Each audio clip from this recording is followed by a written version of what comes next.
نحمده ونصلي على رسوله الكريم أما بعد فأعوذ بالله من الشيطان الرجيم بسم الله الرحمن الرحيم الحمد لله رب العالمين الرحمن الرحيم مالك يوم الدين إياك نعبد وإياك نستعين اهدنا الصراط المستقيم صراط الذين أنعمت عليهم غير المغضوب عليهم ولا الضالين آمين. رب اشرح لي صدري ويسر لي أمري واحلل عقدة من لساني يفقهوا قولي. اللهم ألهمني رشدي وأعصمني من شرور نفسي. اللهم أرنا الحق حقا وارزقنا اتباعه وأرنا الباطل باطلا وارزقنا اجتنابه. آمین یا رب العالمین. ہم اللہ تعالیٰ کے نام سے اور اسی کی توفیق اور تائید کے بھروسے پر قرآن حکیم کے سلسلے وار ابتدا سے درس کا سلسلہ شروع کر رہے ہیں. یہ قرآن حکیم ہے، لیکن ٹیکنیکل اصطلاح میں جو کتاب اس وقت میرے سامنے ہے اسے مصحف عثمان کہا جاتا ہے رضی اللہ تعالی عنہ. اور چونکہ ہمارے ہاں جمعوں کے خطبوں میں بھی حضرت عثمان رضی اللہ تعالی عنہ کے نام کے ساتھ جامع آیات القرآن کے الفاظ آتے ہیں، اس کی وجہ سے کچھ مغالطے ہیں جو عام طور پر لوگوں کے ذہنوں میں موجود ہیں، اور اس کی بنا پر میں سمجھتا ہوں کہ قرآن حکیم سے ایک غیر شعوری طور پر سوء ظن اور بے اعتمادی کی فضا بھی ہے. عام طور پر اس کے معنی یہ سمجھے جاتے ہیں کہ قرآن مجید کو پہلی مرتبہ جمع کیا ہے حضرت عثمان رضی اللہ تعالی عنہ. یہ بات بہت بڑا مغالطہ اور بہت بڑی گمراہی کا ذریعہ ہے، اس لیے کہ اس کے معنی یہ ہوئے کہ حضور کے انتقال کے لگ بھگ 15 برس بعد قرآن مجید جمع ہوا. ظاہر بات ہے کہ چاہے ہم اپنے اعتقاد کی وجہ سے کچھ نہ کہتے ہیں، تحت الشعور میں اس کی وجہ سے ایک شبہ پیدا ہوتا ہے کہ 15 سال کیا اس صورت میں گزرے یا 12 سال اس صورت میں گزرے کہ قرآن مرتب شکل میں موجود نہ تھا. یہ اصل میں ان الفاظ ہی کا پیدا کردہ مغالطہ ہے. اس حقیقت کو جان لیجئے کہ قرآن مجید کی ترتیب محمد الرسول اللہ صلی اللہ علیہ وسلم نے مکمل طور پر فرما کر اسے امت کے حوالے کیا. یہ وہ بات ہے کہ جس کا وعدہ بالکل ابتدا میں حضور سے اللہ تعالیٰ نے فرمایا تھا، اس لیے کہ جب قرآن مجید کی تنزیل شروع ہوئی تو حضور خصوصی مشقت کے ساتھ اس کو یاد کرنے کی کوشش کرتے تھے. اس پر سورہ قیامہ میں وہ آیات ہیں، اللہ تعالیٰ کی رحمت اور شفقت جو ہے اپنے نبی صلی اللہ علیہ وسلم کے لیے وہ جوش میں آئی، اور حضور سے یہ فرمایا گیا کہ لا تحرک بہ لسانک لتعجل بہ ان علینا جمعہ وقرآنہ فإذا قرأناہ فاتبع قرآنہ ثم ان علینا بیانہ.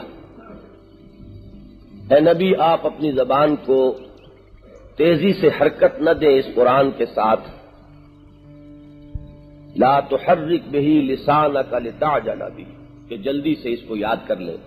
ان علینا جمعہ وقرآنہ، اس کو جمع کر کے اور پھر اس کو پڑھوا دینا یہ ہمارے ذمہ ہے. گویا کہ وہ بوجھ نبی اکرم صلی اللہ علیہ وسلم سے آپ کے ذہن سے اتار دیا گیا کہ کہیں ایسا نہ ہو کہ میں اس قرآن کی کوئی آیت بھول جاؤں. اس کی ذمہ داری اللہ تعالی نے لے لی. جیسے کہ قرآن کی ہمیشہ ہمیش کے لیے حفاظت کا ذمہ اللہ نے لیا سورہ ہجر کی اس آیت کی روح سے، انا نحن نزلنا الذکر وانا لہ لحافظون۔ اسی طرح ابتدا ہی میں اس کو جمع کر کے پڑھوا دینا، اس کی ذمہ داری بھی اللہ تعالی نے خود دی۔ چنانچہ ہمیں روایات سے معلوم ہوتا ہے کہ ہر رمضان مبارک میں نبی اکرم صلی اللہ علیہ وسلم اور حضرت جبرائیل علیہ السلام قرآن مجید کا مذاکرہ فرمایا کرتے تھے، اور آپ کی حیات طیبہ کا جو آخری ماہ رمضان مبارک تھا اس میں 2 مرتبہ مذاکرہ۔ پھر یہ کہ ہمیں دور نبوی ہی میں وہ ساری اصطلاحات ملتی ہیں، حزب کی اصطلاح، منزل کی اصطلاح، تو آخر یہ احزاب کیسے بن سکتے تھے اگر قرآن مرتب نہ ہوتا؟ یہ جو ایک خیال ذہنوں میں پیدا ہو گیا ہے، جو اس کی اصل حقیقت ہے اس کو جان لیجئے۔ عہد نبوی میں قرآن مرتب ہو چکا تھا، لیکن کسی ایک کتاب کی صورت میں جسے ما بین الدفتین کہتے ہیں، ایک مجلد کتاب کی صورت میں موجود نہیں۔ آیتیں سورتوں کی شکل میں مرتب ہو چکی تھی، سورتوں کی باہمی ترتیب معین ہو چکی تھی، اسی ترتیب کے ساتھ قرآن مجید کو نمازوں میں پڑھا جاتا تھا۔ رمضان مبارک میں خود حضور حضرت جبرائیل کے ساتھ اسی ترتیب سے اس کا مذاکرہ فرماتے تھے، لیکن یہ کہ کسی یکجا صورت میں ایک مجلد کتاب کی صورت میں قرآن مجید نہیں تھا دور نبوی میں۔ اس کو جمع قرآن کہتے ہیں۔ یہ مرحلہ بھی حضرت عثمان کی رضی اللہ تعالی عنہ عہد خلافت تک ملتوی نہیں ہوا، بلکہ یہ حضرت ابو بکر صدیق رضی اللہ تعالی عنہ کی عہد خلافت میں یہ کام ہو گیا، اس لیے کہ جنگ یمامہ میں بہت سے حفاظ شہید ہو گئے، تو ایک بڑی تشویش پیدا ہوئی۔ قرآن مجید اصل میں یہ جان لیجئے کہ اصل میں تو یہ قرآن ہے لوح محفوظ میں، بل ہوا قرآن مجید فی لوح محفوظ۔ ایک اور جگہ پر کتاب مکنون کہا گیا ہے، انہ لقرآن کریم فی کتاب مکنون لا یمسہ الا المطہرون۔ بہرحال اس کی جو پہلی جمع اور تدوین ہوئی ہے وہ لوگوں کے سینوں میں ہوئی، فی صدور الذین اوتوا العلم۔ اس کے بعد کتابی شکل میں جو اس کی تدوین اور اس کو ایک مجلد کتاب کی صورت میں مرتب کرنے کا کام ہے وہ حضرت ابو بکر صدیق رضی اللہ تعالیٰ عنہ کے عہد خلافت میں ہوا۔ اور یہ بھی آپ کو تفصیل ملے گی کہ جب بہت سے صحابہ نے اس کی ضرورت کا احساس دلایا حضرت ابو بکر صدیق کو رضی اللہ تعالی عنہ، تو انہیں تأمل تھا، اور تأمل اس بنا پر تھا کہ یہ کام حضور نے خود اپنی حیات طیبہ میں نہیں کیا،